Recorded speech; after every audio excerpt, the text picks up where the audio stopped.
Notre invitée à présent, Fabienne Brugère, bonsoir, merci d'être avec nous. Vous êtes philosophe, vous êtes enseignante également à l'université et vous publiez ce livre « On ne naît pas femme, on le devient », édition Stock, puissance des femmes pour la collection. Alors c'est une célèbre phrase de Simone de Beauvoir, « On ne naît pas femme, on le devient », on va en parler. On va commencer par l'actualité, le site internet Terrienne de TV5 Monde qui est dédié à l'actualité, à la condition des femmes dans le monde en parle.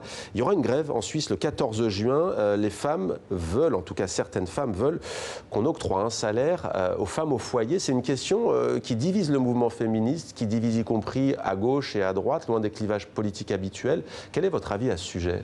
Mon avis à ce sujet, c'est que si un salaire pour les femmes au foyer permet de reconnaître le fait d'être au foyer comme un emploi, comme une activité rémunérée. Ouais. À ce moment-là, c'est intéressant. Mais ça ne doit jamais exister tout seul.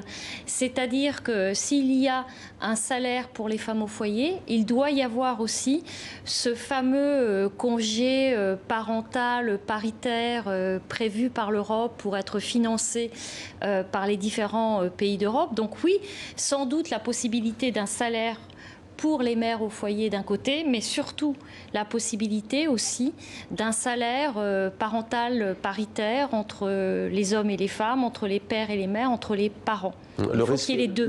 Il faut qu'il y ait les deux. Le risque, c'est quoi? C'est justement d'inciter les femmes justement à ne plus être dans l'entreprise, à ne plus avoir une vie sociale et à rester à la maison, cantonnées à des tâches, on le sait, qui souvent sont quand même ménagères et qui sont d'élever un enfant. Oui, il y a un vrai risque, surtout dans le contexte mondial, qui est malgré tout un contexte de retour du patriarcat, de retour du sexisme. On peut citer les propos, bien sûr, du président américain sur les femmes, les propos également du président brésilien, les propos de certains populistes européens.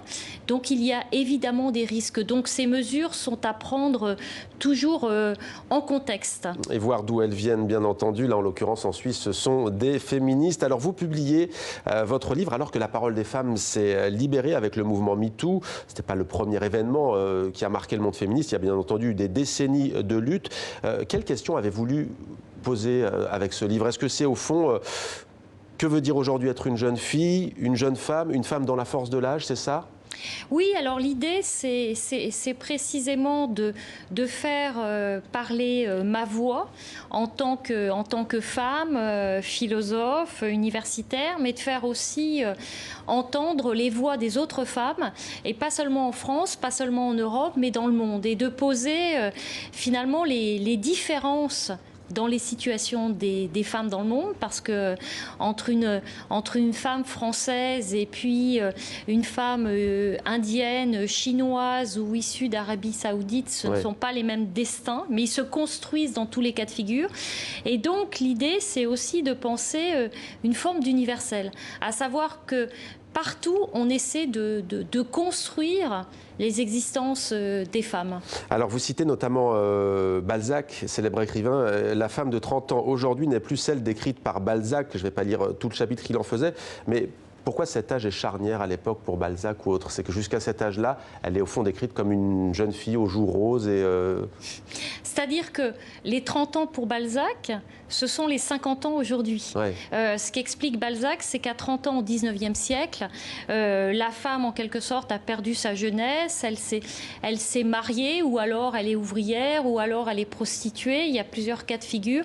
Mais quelque part, sa vie est finie, sa vie est invisibilisée, et elle n'a plus de possibilité de progresser.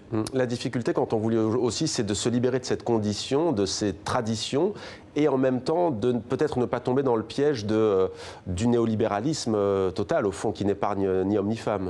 Oui, ce que j'explique, c'est que le néolibéralisme, ça permet peut-être de penser une réussite de certaines femmes, mais exclusivement une minorité, et la majorité des femmes restent pauvres, elles restent soumises à la domination masculine dans le monde.